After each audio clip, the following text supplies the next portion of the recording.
Kisah ini terinspirasi dari kejadian nyata, di mana semua identitas pelaku dan lokasi telah diubah demi privasi. Apabila ada kesamaan nama, tempat, atau detail lainnya, itu murni sebuah kebetulan. Nyai Fatimah, seorang janda berusia 47 tahun yang kaya raya dan dihormati di desa Sukajadi, menemukan cinta yang tak disangka dari seorang pemuda tukang kebun bernama Fajar, yang baru berusia 27 tahun. Meskipun perbedaan usia dan latar belakang sosial mereka mencuatkan banyak perdebatan di masyarakat, kisah cinta mereka mengajarkan tentang keberanian, penerimaan tulus, dan kekuatan sejati dari sebuah ikatan hati. Cerita ini akan membawa kita melalui berbagai gejolak emosi, konflik keluarga, dan pada akhirnya, kebahagiaan yang berhasil mereka raih bersama. Mari kita selami lebih dalam kisah mereka. Nyai Fatimah, seorang wanita parubaya, dikenal sebagai sosok yang anggun dan disegani di kampungnya. Sebagai janda yang sangat sukses, ia memiliki segalanya: rumah megah, taman yang luas, dan kehidupan yang nyaman. Namun, di balik senyumannya yang selalu tersungging, tersimpan rasa kesepian yang tak terungkapkan. Setiap pagi, ia menghabiskan waktu di tamannya yang indah, menikmati semerbak bunga-bunga yang bermekaran dan udara segar yang menenangkan. Taman itu adalah tempat pelariannya, tempat ia bisa melupakan sejenak kesibukan dan tuntutan hidup. Suatu pagi yang cerah, Nyai Fatimah memutuskan untuk berjalan-jalan lebih jauh dari biasanya. Ia mengenakan kerudung rapi berwarna pastel lembut dan gaun panjang yang membuatnya tampak elegan. Gaun itu sedikit longgar, namun tetap memperlihatkan siluet tubuhnya yang terawat baik. Kulitnya yang mulus dan bercahaya, seolah tak tersentuh usia, membuatnya terlihat jauh lebih muda dari umurnya. Saat ia melangkah di antara hamparan bunga mawar dan melati, matanya tertuju pada seorang pemuda yang sedang tekun merawat tanaman. Pemuda itu, Fajar, berusia 27 tahun, dengan tubuh tegap dan wajah yang menawan. Ia mengenakan pakaian sederhana, celana panjang yang sedikit usang dan kemeja lengan pendek yang basah oleh keringat. Tangan-tangannya yang kuat dengan cekatan memangkas dahan yang layu dan menyirami tanaman dengan penuh perhatian. Nyai Fatimah memperhatikan Fajar dari kejauhan. Ada sesuatu pada cara pemuda itu bekerja yang membuatnya terpesona. Gerakannya penuh dedikasi, seolah setiap tanaman adalah bagian dari dirinya. Tanpa sadar, Nyai Fatimah mendekat. Langkah kakinya yang pelan membuat Fajar menoleh. Mata mereka bertemu, dan untuk sesaat, waktu seolah berhenti. Nyai Fatimah tersenyum lembut, sementara Fajar, yang awalnya terkejut, segera membalas senyuman itu dengan malu-malu. Jantung Fajar berdetak lebih kencang, dan ia merasa ada sesuatu yang berbeda pada wanita di hadapannya. "Maaf, Nyai, apakah saya mengganggu?" tanya Fajar dengan suara rendah, penuh hormat. "Tidak, Nak. Saya hanya ingin melihat-lihat taman ini. Kamu merawatnya dengan sangat baik," jawab Nyai Fatimah dengan suara lembut, namun berwibawa. "Terima kasih, Nyai. Ini pekerjaan saya, dan saya sangat mencintai tanaman," ujar Fajar sambil menundukkan kepala, merasa sedikit gugup. Nyai Fatimah mengangguk. Matanya masih tertuju pada Fajar. "Namamu siapa, Nak?" "Fajar, Nyai," jawabnya singkat. "Fajar, nama yang bagus," gumam Nyai Fatimah. "Saya, Nyai Fatimah, senang bertemu denganmu." "Senang bertemu dengan Anda juga, Nyai," balas Fajar, masih dengan senyuman malu-malu. Saat Nyai Fatimah sedikit membungkuk untuk menyentuh sekuntum bunga, gaunnya yang longgar sedikit terbuka, memperlihatkan kulit leher dan bahunya yang mulus. Fajar tanpa sengaja menangkap pemandangan itu. Ia merasa dadanya sesak dan wajahnya memerah. Ia berusaha untuk tidak menatap. "Bunga ini sangat indah," kata Fajar, mencoba mengalihkan perhatiannya. "Ya, bunga ini memang istimewa," jawab Nyai Fatimah, sambil menatap Fajar dengan mata yang berbinar. "Tapi, ada sesuatu yang lebih indah dari bunga ini." Fajar merasa jantungnya berdegup kencang. "Apa itu, Nyai?" "Keindahan yang datang dari ketulusan dan kerja keras," jawab Nyai Fatimah dengan senyuman yang menenangkan. Percakapan singkat itu menjadi awal dari sesuatu yang lebih besar. Nyai Fatimah merasakan kehangatan yang tak terduga dari pemuda itu. Sementara Fajar merasa bahwa Nyai Fatimah adalah sosok yang berbeda dari orang-orang kaya lainnya yang pernah ia temui. Mereka berdua tidak menyadari bahwa pertemuan itu akan mengubah hidup mereka selamanya. Suatu sore, Nyai Fatimah memutuskan untuk membantu Fajar merawat tanaman. Ia mengenakan gaun panjang yang longgar dan kerudung sederhana, namun tetap terlihat anggun. Saat ia membungkuk untuk memetik beberapa daun yang layu, gaunnya sedikit tersingkap, memperlihatkan betisnya yang ramping dan kulitnya yang mulus. Fajar, yang sedang menyirami tanaman di dekatnya, tanpa sengaja menangkap pemandangan itu. Ia merasa dadanya sesak dan wajahnya memerah. Ia berusaha untuk tidak menatap, tetapi pesona Nyai Fatimah membuatnya sulit berpaling. "Nyai, biar saya saja yang melakukannya," kata Fajar, mencoba mengalihkan perhatiannya. "Tidak apa-apa, Nak, saya juga ingin membantu," jawab Nyai Fatimah dengan senyuman menenangkan. Ia berdiri dan mendekati Fajar. Matanya berbinar dengan kehangatan. "Kamu sudah bekerja keras, Fajar. Istirahatlah sebentar." Fajar merasa jantungnya berdegup kencang.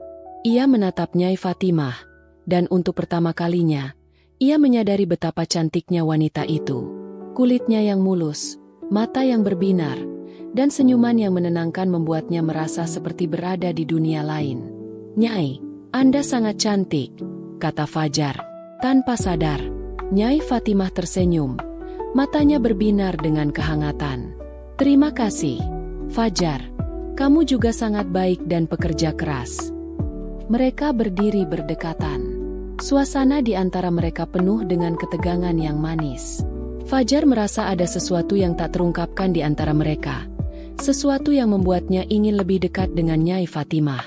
Namun ia tahu bahwa mereka harus berhati-hati karena perbedaan usia dan status sosial mereka bisa menjadi penghalang. "Nyai, saya sangat senang bisa mengenal Anda," kata Fajar dengan suara gemetar. "Saya juga, Fajar," jawab Nyai Fatimah. Matanya berbinar dengan kehangatan. "Kamu adalah seseorang yang istimewa." Suatu hari, Nyai Fatimah mengungkapkan keinginan tersembunyinya kepada Fajar, sesuatu yang selama ini ia pendam dalam hati. "Fajar, ada sesuatu yang ingin saya sampaikan," kata Nyai Fatimah suatu sore, saat mereka duduk di gazebo kecil di tengah taman. "Ada apa, Nyai?" tanya Fajar penuh perhatian. Nyai Fatimah menarik napas dalam-dalam sebelum melanjutkan. "Saya selalu merasa tenang dan bahagia setiap kali berada di taman ini, terutama saat tanahnya basah oleh air siramanmu. Rasanya, taman ini hidup dan penuh energi. Saya ingin taman ini selalu basah. Setiap hari, seolah-olah alam sedang menyirami hati saya yang kering." Fajar tersenyum, memahami perasaan Nyai Fatimah. "Saya mengerti, Nyai. Taman ini memang tempat yang istimewa. Jika Nyai ingin, saya akan memastikan taman ini selalu basah dan segar setiap hari." Nyai Fatimah mengangguk, matanya berbinar dengan harapan. "Terima kasih, Fajar. Kamu selalu mengerti apa yang saya butuhkan." Sejak saat itu, Fajar mulai menyirami taman dengan lebih telaten. Setiap pagi dan sore, ia memastikan setiap sudut taman mendapatkan air yang cukup. Nyai Fatimah sering mengawasi dari kejauhan, menikmati pemandangan Fajar yang bekerja dengan penuh dedikasi. Ia merasa hatinya yang dahulu kering kini mulai terisi oleh kehadiran Fajar dan keindahan taman yang selalu basah. Suatu hari, saat hujan turun dengan deras, Nyai Fatimah memutuskan untuk keluar dan merasakan air hujan yang menyegarkan. Ia berdiri di tengah taman dengan gaun panjangnya yang basah kuyup, menikmati setiap tetes air yang jatuh dari langit. Fajar yang melihatnya dari kejauhan merasa khawatir. "Nyai, Anda akan sakit jika terus kehujanan," kata Fajar sambil mendekati Nyai Fatimah dengan payung di tangan.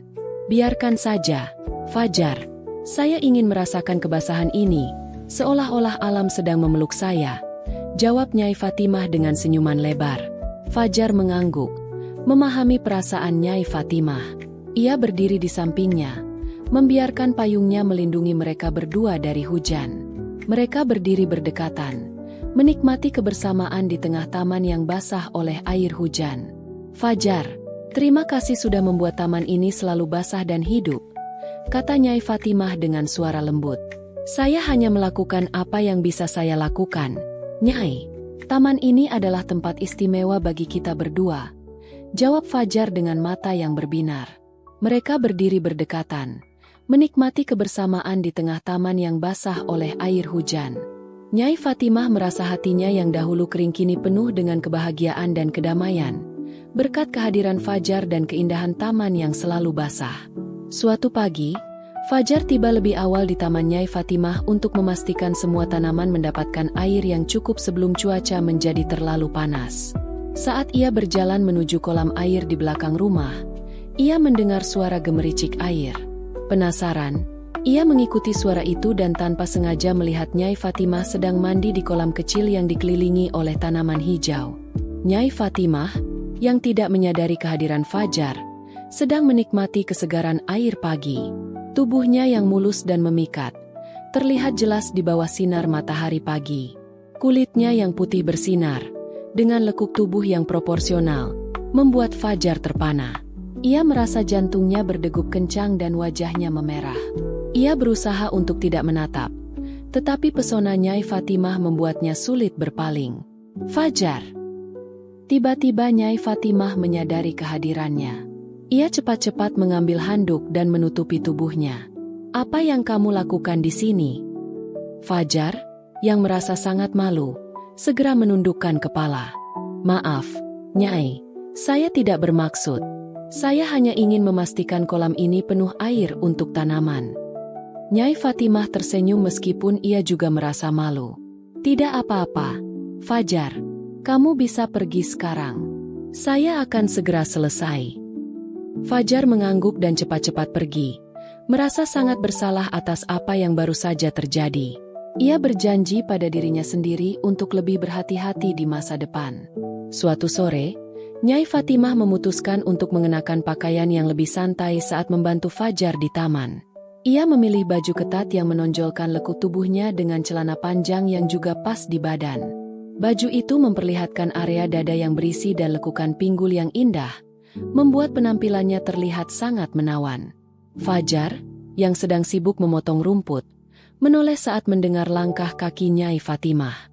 Matanya langsung tertuju pada sosok Nyai Fatimah yang terlihat sangat berbeda dari biasanya. Ia merasa jantungnya berdegup kencang dan wajahnya memerah. "Nyai, Anda terlihat sangat cantik," kata Fajar tanpa bisa menyembunyikan kekagumannya. Nyai Fatimah tersenyum, merasa senang dengan pujian itu. "Terima kasih, Fajar. Saya hanya ingin merasa nyaman saat membantu kamu di taman." Mereka mulai bekerja bersama, tetapi Fajar sulit untuk fokus. Setiap kali Nyai Fatimah membungkuk untuk memetik bunga atau menyirami tanaman, lekuk tubuhnya yang memikat terlihat jelas. Fajar berusaha untuk tidak menatap, tetapi godaan itu terlalu besar. "Fajar, kamu baik-baik saja?" tanya Nyai Fatimah, memperhatikan kegelisahan Fajar. "Ya, Nyai, saya hanya sedikit lelah," jawab Fajar, mencoba untuk tersenyum. Nyai Fatimah mengangguk meskipun ia bisa merasakan ada sesuatu yang mengganggu Fajar. "Kalau begitu, istirahatlah sebentar. Kita bisa melanjutkan nanti." Mereka duduk di bawah pohon rindang, menikmati udara segar dan keindahan taman. Nyai Fatimah menceritakan tentang masa lalunya, sementara Fajar mendengarkan dengan penuh perhatian. Meskipun ada ketegangan di antara mereka, momen itu terasa sangat spesial. "Fajar, terima kasih sudah menjadi teman saya," kata Nyai Fatimah dengan suara lembut. "Saya yang harus berterima kasih, Nyai. Anda telah memberikan banyak kebahagiaan dalam hidup saya," jawab Fajar dengan mata yang berbinar. Mereka duduk berdekatan, menikmati kebersamaan di tengah taman yang indah. Meskipun ada banyak hal yang belum terungkap, mereka tahu bahwa hubungan mereka adalah sesuatu yang istimewa. Nyai Fatimah sedang sibuk memetik buah-buahan dari pohon di taman. Ia mengenakan baju longgar yang nyaman. Tetapi karena gerakannya yang aktif, baju itu sedikit terbuka, memperlihatkan sebagian dari area dadanya yang berisi. Fajar, yang sedang menyirami tanaman di dekatnya, tanpa sengaja menangkap pemandangan itu. Ia merasa jantungnya berdegup kencang dan wajahnya memerah. "Nyai, biar saya saja yang memetik buah-buahan itu," kata Fajar, mencoba mengalihkan perhatiannya. "Tidak apa-apa, Fajar, saya bisa melakukannya," jawab Nyai Fatimah sambil terus memetik buah dengan cekatan. Fajar berusaha untuk tidak menatap, tetapi godaan itu terlalu besar. Ia merasa bersalah, tetapi pada saat yang sama, ia tidak bisa menyangkal betapa cantiknya Nyai Fatimah. "Nyai, Anda harus berhati-hati, pohonnya cukup tinggi," kata Fajar, mencoba untuk fokus pada pekerjaannya. Nyai Fatimah tersenyum, merasa senang dengan perhatian Fajar. "Terima kasih, Fajar, kamu selalu memperhatikan saya." Hari itu, Fajar bekerja lebih lama dari biasanya di taman Nyai Fatimah. Matahari sudah terbenam, dan langit mulai gelap. Nyai Fatimah, yang memperhatikan dedikasi Fajar, merasa tidak tega untuk menyuruhnya pulang dalam keadaan seperti itu. "Fajar, sudah larut malam, kamu tidak bisa pulang sekarang," kata Nyai Fatimah dengan suara lembut, namun penuh wibawa. "Tapi, Nyai, saya harus pulang. Saya tidak ingin merepotkan Anda," jawab Fajar sambil membersihkan tangannya yang penuh tanah. "Tidak apa-apa, Fajar, kamu bisa menginap di sini. Saya punya kamar yang nyaman," ujar Nyai Fatimah sambil tersenyum. Fajar merasa bingung dan sedikit gugup. "Nyai, saya tidak ingin merepotkan Anda. Lagi pula, apa kata orang nanti?" Nyai Fatimah mengangguk, memahami kekhawatiran Fajar. "Kita tidak perlu khawatir tentang apa kata orang, Fajar. Yang penting adalah kamu aman dan nyaman. Lagi pula, ini hanya untuk malam ini." Setelah beberapa saat berpikir, Fajar akhirnya setuju. "Baiklah, Nyai. Terima kasih atas kebaikan Anda." Nyai Fatimah membawa Fajar ke dalam rumah, menunjukkan kamar yang akan ia tempati. Kamar itu sederhana namun nyaman, dengan tempat tidur yang rapi dan udara yang segar. "Jika kamu butuh apa-apa, jangan ragu untuk bilang," kata Nyai Fatimah sebelum meninggalkan Fajar sendirian di kamar. Malam itu, Fajar sulit tidur. Pikirannya dipenuhi dengan berbagai perasaan, mulai dari rasa bersalah hingga ketertarikan yang semakin dalam terhadap Nyai Fatimah. Ia mencoba untuk tidur, tetapi bayangan Nyai Fatimah terus menghantui pikirannya. Di sisi lain, Nyai Fatimah juga merasa tidak bisa tidur. Ia duduk di ruang tamu, menikmati secangkir teh hangat. Pikirannya dipenuhi dengan kehadiran Fajar di rumahnya. Dan ia merasa ada sesuatu yang berbeda tentang malam ini. Tiba-tiba, terdengar suara langkah kaki di lorong. Fajar muncul, terlihat gelisah. "Nyai, saya tidak bisa tidur. Apakah Anda punya sesuatu yang bisa membantu?" Nyai Fatimah tersenyum, mengangguk. "Mari kita minum teh bersama. Mungkin itu bisa membantu." Mereka duduk bersama di ruang tamu, menikmati teh hangat dan percakapan yang mengalir dengan lancar.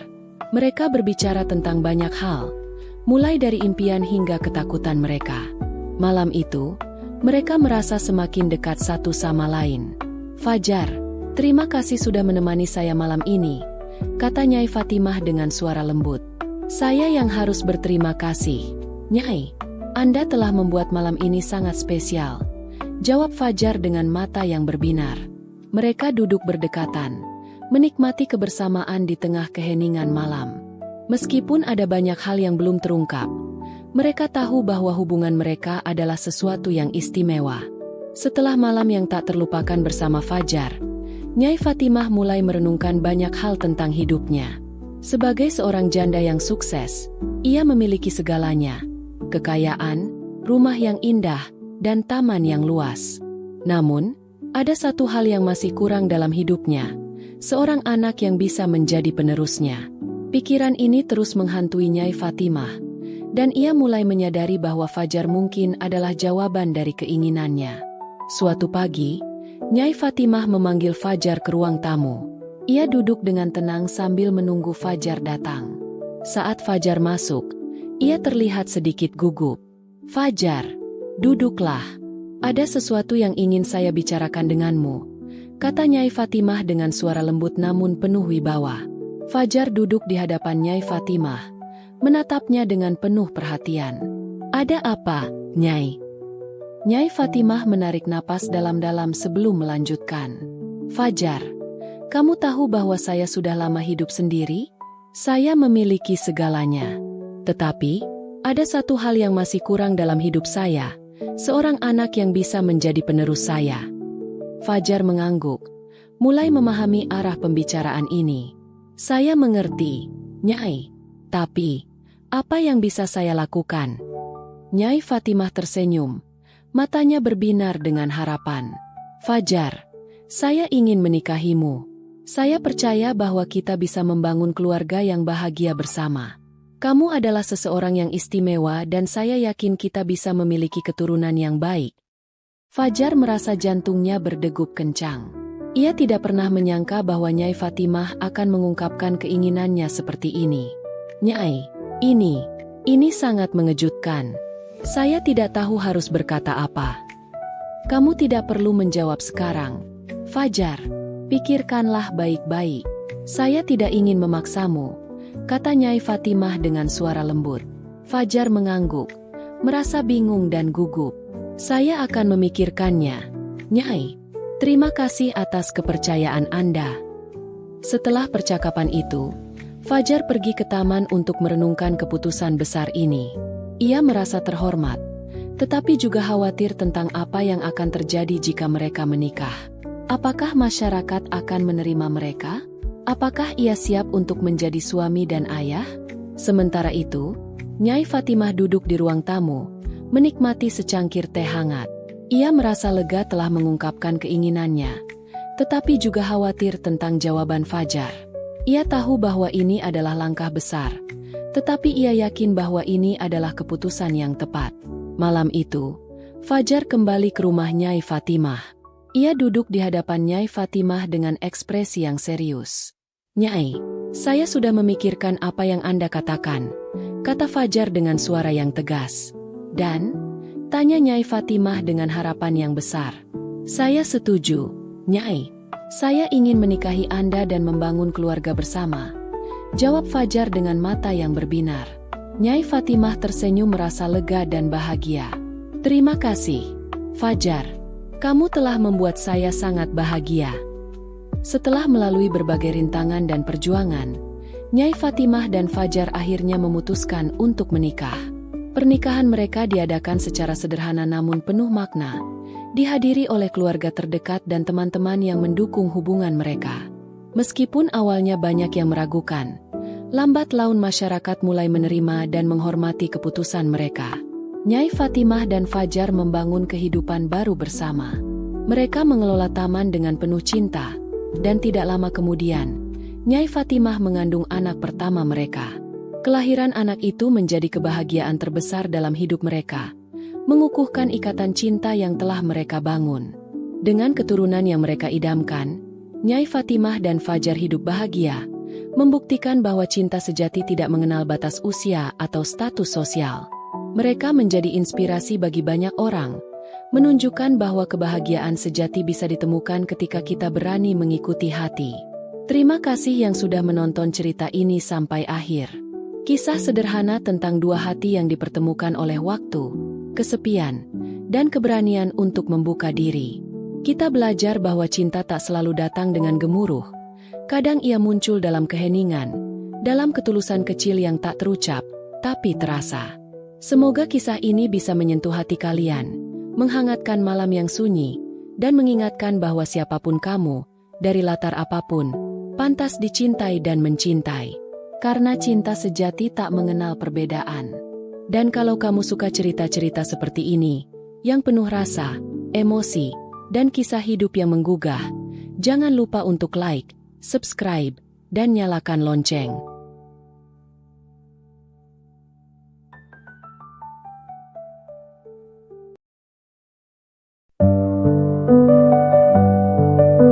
Perkenalkan, nama saya Yesi.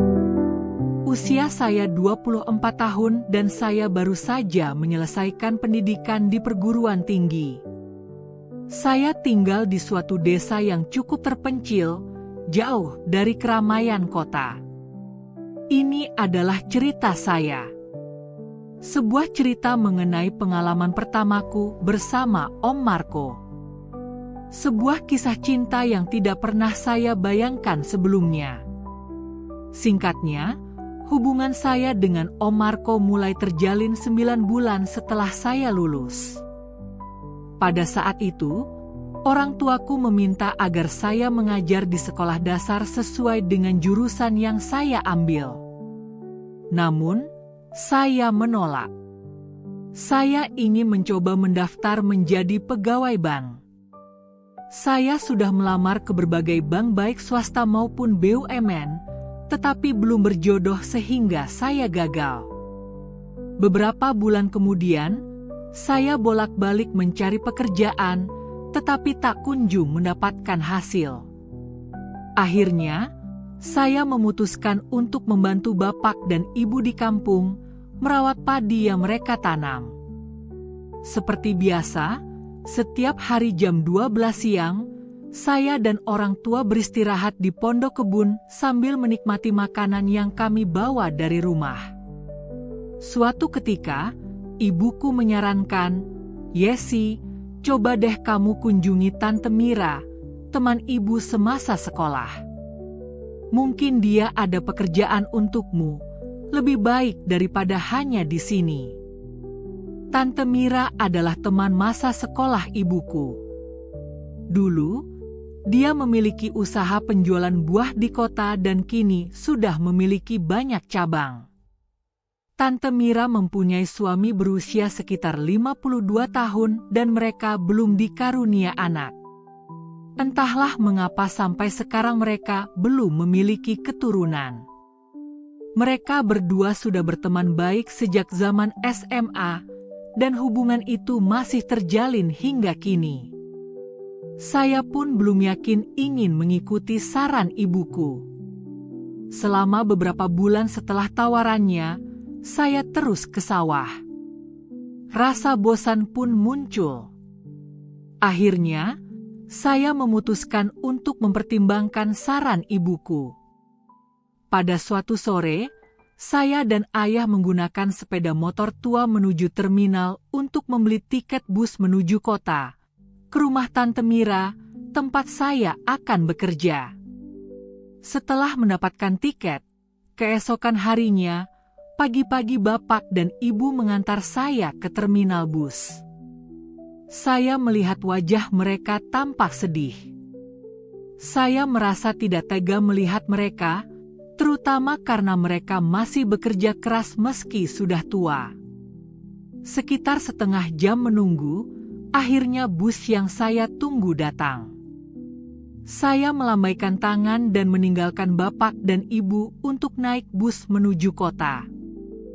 Perjalanan yang memakan waktu 2 hari 1 malam membawa saya ke kota, dan saya turun di terminal bus yang belum pernah saya lihat sebelumnya. Saat berada di sana, saya melihat seorang pria dari jauh yang tampak sedang menunggu seseorang. Ketika saya mendekat, ternyata dia adalah Om Marco. Dia mengemudikan mobil rush hitam dan mengajak saya untuk masuk. Saya terkejut melihat Tante Mira, dia jauh lebih muda dan begitu segar, tubuhnya masih terlihat kencang seperti wanita seumuranku.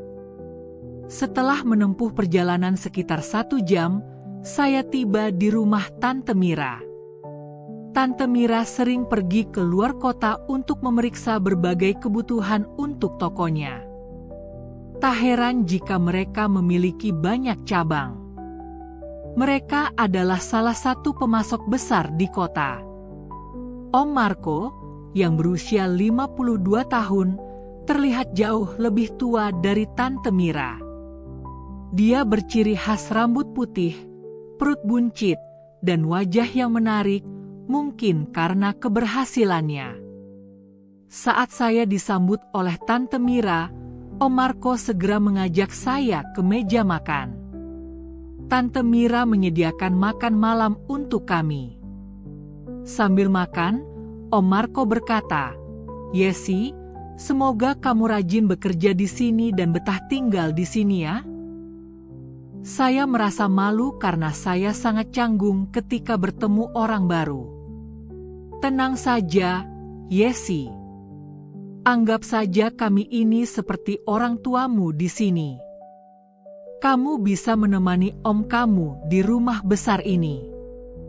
Dia sering merasa kesepian saat tante pergi, ucap Tante Mira. Iya, sambil belajar kamu bisa membantu om kamu, tambah Tante Mira. Saya merasa bingung dan tidak tahu harus berkata apa. Akhirnya saya hanya angguk sebagai tanda setuju. Baiklah, om dan tante, terima kasih, jawabku. Setelah makan, Tante Mira mengajakku menuju kamar yang sudah ia siapkan untukku. Saya melihat sekeliling rumah Tante Mira yang terbilang cukup megah. Tanpa menunggu lama karena tubuh sudah lelah, saya mengikuti Tante Mira ke kamar. Kamu akan tidur di sini, Yesi. Jika membutuhkan sesuatu, silakan ambil saja. Anggaplah ini rumahmu sendiri, ujar Tante Mira. Saya pun mandi dan berbaring, membayangkan berbagai hal tentang Om Marco. Dalam benak saya terlintas, bagaimana mungkin Om Marco bisa bersama Tante Mira yang sudah berumur. Pagi harinya, saya bersiap-siap bekerja.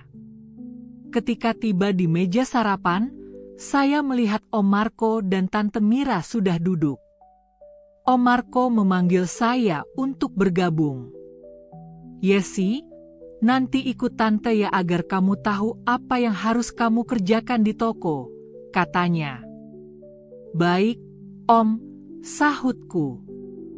Setelah sarapan, saya mengikuti Tante Mira menuju tokonya dengan mobil.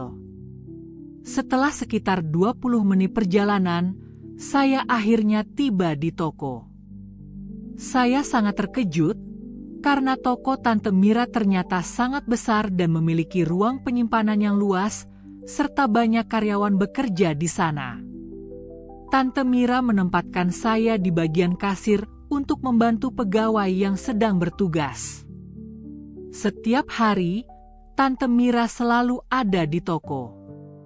Setelah beberapa hari bekerja, saya tidak melihatnya di toko. Saya melanjutkan pekerjaan saya dan tiba-tiba melihat Tante Mira datang mendekati saya. Yesi, kamu pulang lebih cepat ya nanti. Soalnya Tante mau keluar kota untuk memeriksa toko di sana, kata Tante Mira. Baik, Tane, jawab saya. Jam saat itu menunjukkan waktu sore, jadi saya cepat-cepat pulang menggunakan ojek. Sesampainya di rumah, saya melihat Om Marco duduk di halaman sambil menikmati secangkir teh. Saya juga melihat Tante Mira sibuk menelepon seseorang sambil mendorong kopernya ke arah mobil yang dibantu oleh Om Marco. Saya segera membantu Tante Mira memasukkan koper ke dalam mobil dengan Om Marco. Setelah semuanya siap, Tante Mira mengingatkan saya, Yesi, tolong siapkan makan untuk Om, ya. Karena di sini tidak ada pembantu. Tante akan pergi selama 3 hari, ujarnya. Baik, Tante, balas saya. Tante Mira pun berangkat ke luar kota untuk beberapa hari ke depan. Saya dan Om Marco masih berdiri di halaman melihat kepergian Tante Mira. Setelah beberapa waktu, Om Marco masuk ke dalam kamar saya. Ketika itu sudah jam 8 malam dan saya masih di dalam kamar. Om Marco tiba-tiba masuk ke kamar dan membuat saya kaget. Ia mengajak saya untuk makan malam. Yesi, kita makan malam dulu. Om tidak biasa makan sendirian, katanya. Kami pun makan malam berdua. Saya merasa Om Marco terlihat cukup menawan meski usianya sudah setengah baya. Dalam hati, saya sempat membayangkan berbagai hal aneh tentangnya. Ketika sedang makan, Om Marco berkata, "Yesi, teruskan makannya, ya. Om mau mandi dulu." "Oh, iya, Om. Silakan mandi, saya akan menyelesaikan makan ini," jawab saya. Saya melanjutkan makan malam hingga Om Marco memanggil saya. "Yesi, Yesi, sini Yesi. Bantuin Om." Suara Om Marco terdengar dari dalam kamarnya. "Ada apa, Om?" tanya saya. "Tolong perbaiki keran di kamar mandi, ya, mati," ujarnya. Saya pun pergi ke kamar Om Marco dan melihat dia masih mengenakan handuk. Perlahan, saya memperhatikan Om Marco dari cermin kamar mandi. Mengingat usianya, Om Marco tidak bisa melakukan banyak hal sendiri, sehingga Tante Mira yang bekerja. Semua kebutuhannya harus dibantu orang lain. Tiba-tiba, saya terpandang ke arah Om Marco dan dia tersenyum tipis kepada saya. Saya merasa malu dan segera melanjutkan memperbaiki keran yang rusak. Tak lama, pekerjaan saya pun selesai. "Om, sudah selesai. Saya keluar ya," ucap saya. "Terima kasih, ya Yesi," balasnya dengan senyuman. Saya berjalan menuju pintu dan kembali ke meja makan. Namun, 15 menit setelah keluar dari kamar Om Marco, saya mendengar teriakan dari dalamnya. Saya segera terkejut dan berlari menuju suara tersebut. "Om, ada apa lagi?" tanya saya saat masuk ke dalam kamar. "Yesi, tolongin Om. Om terjatuh di kamar mandi," katanya. Saya langsung membantu Om Marco yang terjatuh dan membawanya ke kasur. Setelah membantu Om Marco, tidak ada orang lain di kamarnya. "Sudah, Om. Om bisa istirahat sekarang," ujarku. Tiba-tiba, Om Marco memeluk saya dan berkata, "Yesi, tinggal di sini saja temani Om." "Maaf, Om. Saya takut nanti Tante Mira tahu kalau saya tidur di sini," ucap saya. "Tidak apa-apa, Yesi. Om tidak akan bilang siapa-siapa kalau kamu menemani Om malam ini," bujuk Om Marco. Saya akhirnya duduk di sampingnya. Rasa takut menghampiri saya, khawatir jika terjadi sesuatu saat kami berduaan. Namun, melihat kondisi Om Marco yang lemah setelah terjatuh, saya pun menurut.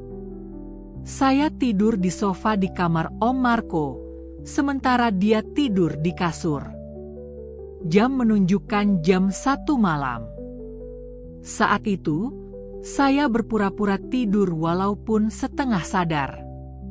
Tiba-tiba, saya merasakan ada yang bergerak di kaki saya. Saya tidak tahu harus berbuat apa, dan berpikir itu mungkin Om Marco. Semakin lama, sentuhannya semakin tidak wajar. Saya membuka mata dan mendapati itu benar-benar Om Marco. "Om, kenapa?" tanya saya sedikit ketakutan. "Yesi, selama ini Om tidak mendapatkan perhatian dari Tante Mira. Apa kamu mau membantu Om untuk sekali ini saja?" tanya Om Marco. "Tapi, Om," saya menjawab.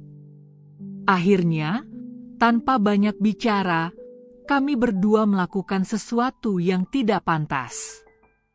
Selama 15 menit, saya terlibat di dalamnya. Saya merasa sangat ingin merasakan lebih banyak, karena itu adalah pengalaman pertama saya. Om Marco memiliki tubuh yang sangat menarik. Setelah semuanya selesai, saya kembali ke kamar. "Terima kasih, ya Yesi," ucap Om Marco sambil tersenyum. Saya tidak menjawabnya dan kembali ke kamar, masih terbayang akan apa yang baru saja terjadi. Beberapa bulan setelah kejadian itu, saya sering merasa takut jika Tante Mira mengetahui apa yang telah terjadi. Aku kembali menjalani rutinitas kerjaku seperti biasa. Namun, dalam beberapa bulan terakhir, aku merasakan sesuatu yang aneh dalam diriku.